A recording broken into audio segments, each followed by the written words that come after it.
अस्सलाम वालेकुम। मैं हूं फैसल तारिड़। आज 6 मार्च बरोज जुमातुल मुबारक। ईरान जंग, कौन कौन सा मुल्क ईरान की मदद के लिए आ रहा है, कौन सी नई ताकतों की एंट्री हुई है, डोनाल्ड ट्रंप का बनाया गया प्लान किस तरह से फ्लॉप हो चुका है और कौन सी नई फोर्सेस ईरान के साथ आकर जुड़ गई हैं। एक तो इस हवाले से हमने बात करनी है, B-2 बॉम्बर तैयारों की भी एंट्री हुई है, इस हवाले से भी बात करेंगे। लेकिन सबसे पहले ईरान जंग का पाकिस्तान पर क्या इंपैक्ट आ रहा है और पाकिस्तान के 25 करोड़ लोग किस तरह से बड़ी तेजी के साथ इस जंग का निशाना बनते जा रहे हैं, इस पर सबसे पहले बात करेंगे। क्योंकि देखें, मुझे जितने भी देख रहे होंगे ज्यादातर उर्दू समझने वालों का ताल्लुक तो पाकिस्तान से होगा, तो उनको यह समझ लेना चाहिए कि यह जंग ईरान की है। और पाकिस्तान में बैठा हुआ शख्स अगर यह समझ रहा था कि भाई ईरान का मामला, अगरचे अगरचे रात को व्हाइट हाउस के अंदर दुआएं करवाई गई है, आप अंदाजा करें ट्रंप जैसा शख्स दुआएं करवाने पर मजबूर हो गया। दुआएं करवाई गई है कि ट्रंप की जिंदगी को खतरा है तो ट्रंप के लिए जो है वो दुआ की जाए, बात दुआओं तक आ गई है। यानी अगर जो दूसरा फरीक जो है वो भी शदीद परेशान है।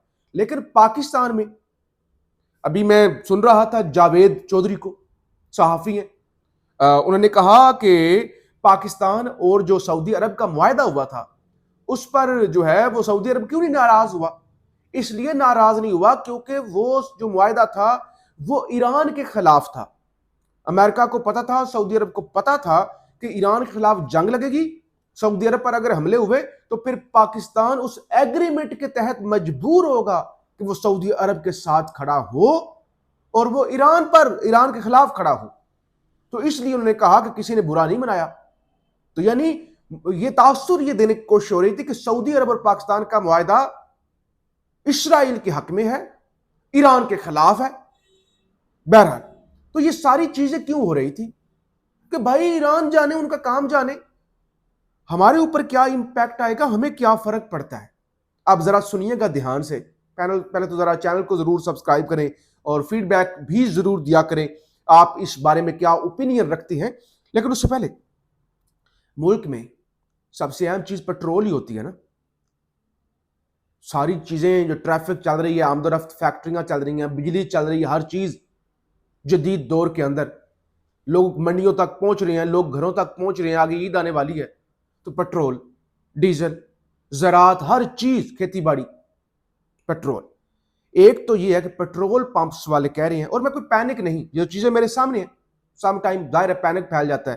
पेट्रोल पंप्स कह रहे हैं, ये जफर नकवी साहब सहाफी हैं, वो दावा कर रहे हैं मुल्क में पेट्रोल का बुरहान है।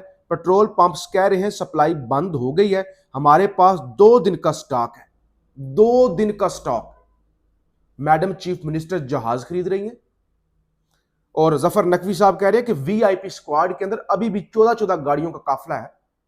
पेट्रोल मुल्क में खत्म होने वाला है, बचत करनी चाहिए, लेकिन प्रोटोकॉल की नजर जो है वो हो रहा है। दूसरी तरफ एक और खबर सुन लें। ओगरा, बल्कि all Pakistan petroleum dealer association जो है, उनके चेयरमैन है अब्दुल समी खान। उन्होंने कहा कि पेट्रोल की अदम दस्तयाबी पर हालात बहुत खराब होने का खदशा है। मुल्क में मुश्किल से सिर्फ 10 से 14 रोज का पेट्रोल मौजूद है। ओगरा और वफाकी वजीर मुल्कत में पेट्रोलियम ज़खायर के हवाले से गलत बयानी कर रहे हैं। उन्होंने कहा कि अगर पेट्रोल पंप्स पर पेट्रोल नहीं मिला तो झगड़े होंगे और आवाम को शदीद मुश्किलात का सामना करना पड़ेगा। इनका मजीद कहना था कि अगर पेट्रोल ना मिला तो वो पेट्रोल पंप्स बंद कर देंगे। उन्होंने कहा भाई झूठ बोल रही है हुकूमत, झूठ बोल रहा है ओगरा, कोई पेट्रोल शट्रोल जो है वो हमारे पास नहीं पड़ा हुआ। 10 से 14 दिन का जखीरा है मुश्किल से। अब आप बताएं, पैनिक ना हो तो और क्या हो। अच्छा, इसके बाद मैं ईरान की जंग की तरफ ही आ रहा हूं, मैं वही चीजें आपके सामने रिपोर्ट करने जा रहा हूं। मैं जरा पाकिस्तान की जरा सिचुएशन मुख्तसर इस जंग की वजह से और बाकी रख लो। आज एक नई खबर सामने आई है। खबर के मुताबिक वफाकी हुकूमत के कर्जे 79,322 अरब की बुलंद तरीन सतह पर पहुंच गए, यानी इतने कर्जे इतने कर्जे इतने कर्जे ले लिए गए हैं, और इस एक साल के अंदर इतने, और इस एक महीने के अंदर कि पूरी जो तारीख है उसकी बुलंद तरीन सतह पर पाकिस्तान के कर्जे पहुंच गए। तो आप एक ऐसे मुल्क के अंदर बैठे हुए हैं जहां पेट्रोल और डीजल खत्म होने वाला है जल्द, जो कर्जों के अंदर डूब चुका है, इतना डूब चुका है कि शायद उसका सारा अब ना उठ सके, यही वजह है। अच्छा, और दूसरी तरफ जो है वो जाहिर है, मसला क्या है, टैकल किसको करना है इस मुल्क ने? इमरान खान को।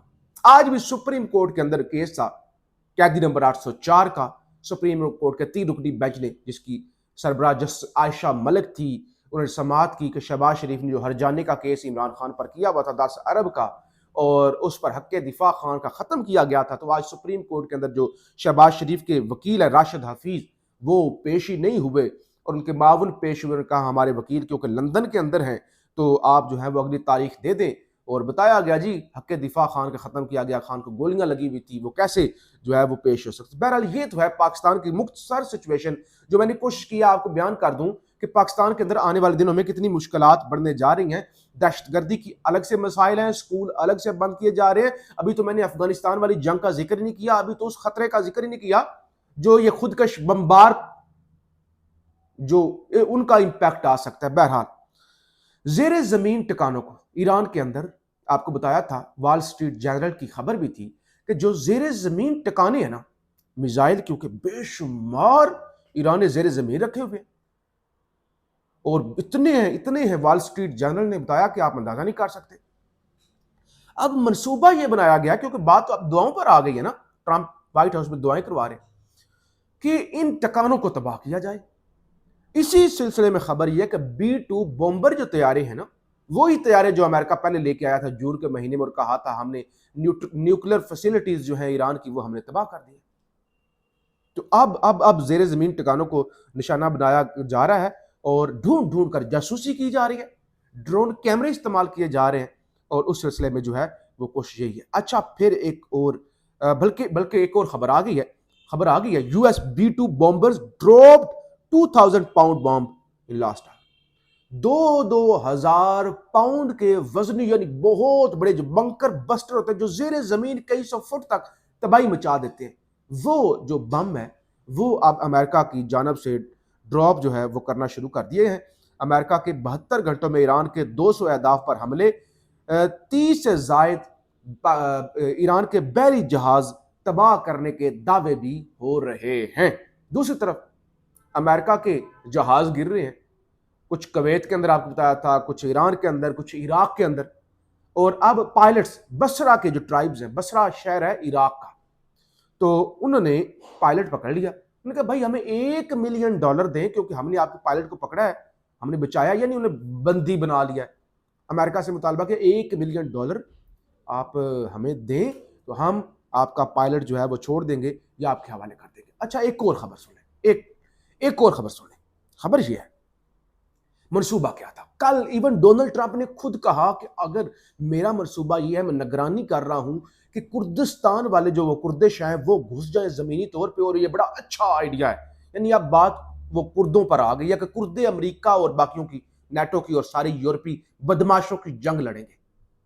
वो घुस जाए तो बड़ी बड़ी, वो कहते हैं बड़ी अच्छी डेवलपमेंट है, बड़ा हमारा अच्छा प्लान है ईरान के अंदर जो है।